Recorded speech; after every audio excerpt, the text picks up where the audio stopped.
The government's role. Given that the public facilities are so important, someone must carry the responsibility of providing this to the people.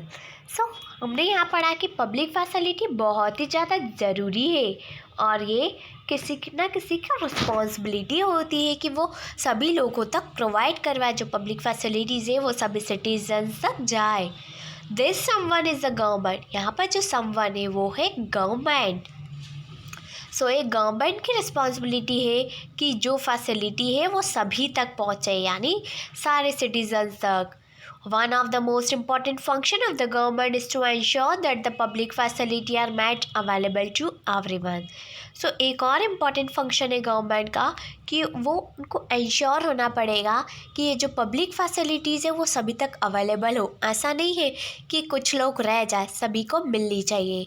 So let us try and understand why government must bear this responsibility. So हम यहाँ पढ़ेंगे और जानेंगे कि government ही क्यों इस responsibility को उठाती है. We have seen that the private companies operate for the profit in the market. हम लोगों ने देखा कि जो प्राइवेट कंपनीज होती है वो प्रॉफिट के लिए मार्केट में काम करती है. You have read about in this chapter on the story of shirt in your class 7th book. ये हमने एक स्टोरी ऑफ शर्ट में पढ़ रखा है.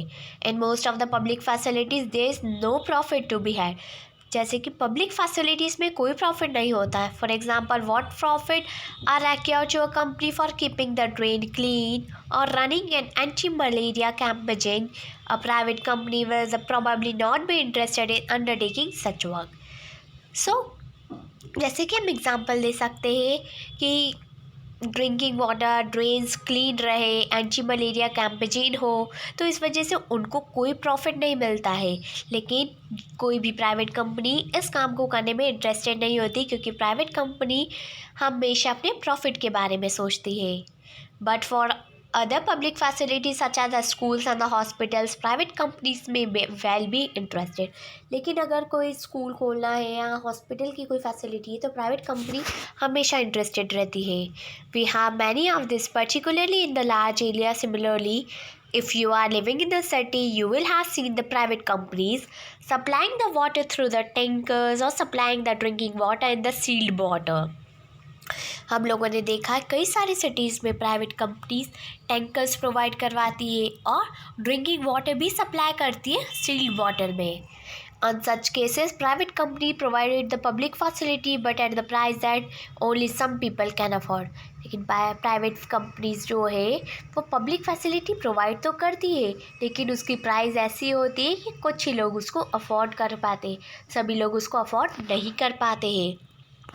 Hence this facility is not available to all at an affordable rate. इसलिए ये facility सभी के लिए अवेलेबल नहीं रहती अफोर्डेबल रेट में.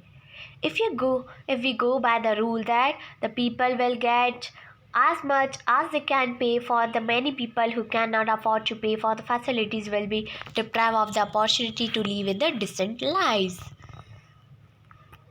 So clearly, this is not the desirable option. Public facilities relate to the people's basic need. Any modern society requires that these facilities are provided so that the people's basic needs are met.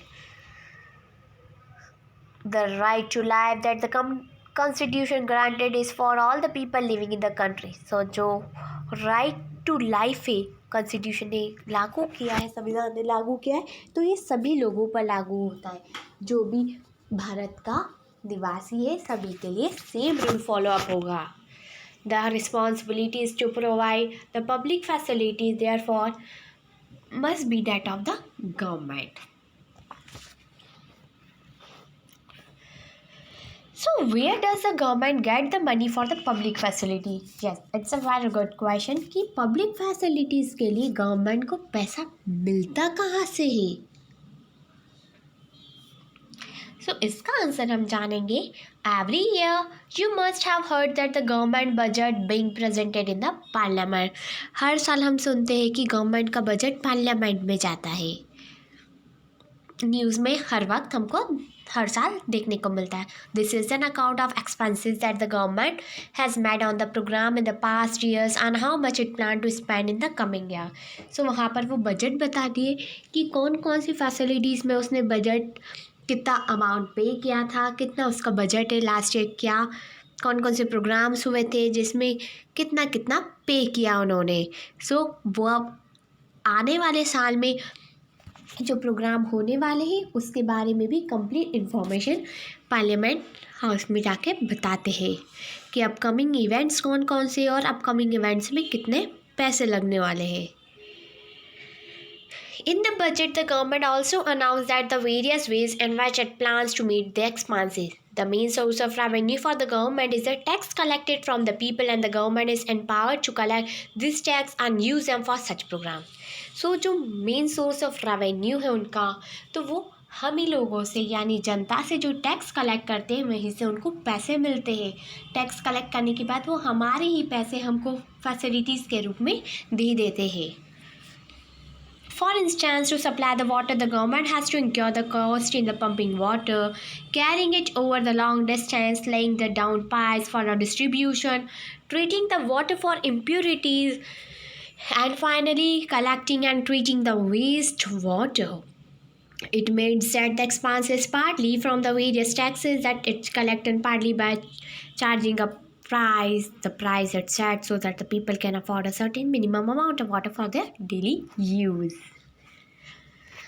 Here's the chart of central government supply money on the rupees goes to. So, state's share of tax and duties 24 paise, interest payment 18p, central sector scheme 10p, central sponsor scheme 9p, defense 9p, subsidiaries 9p, finance commission and the other transfers 8p, 8%, other expenses 8%, pension 5%. So बच्चों, I hope you understand each and every topic of this video, and if you have any query related to this video, then comment in comment section. Thank you. Have a nice day. हम फिर मिलेंगे next video में.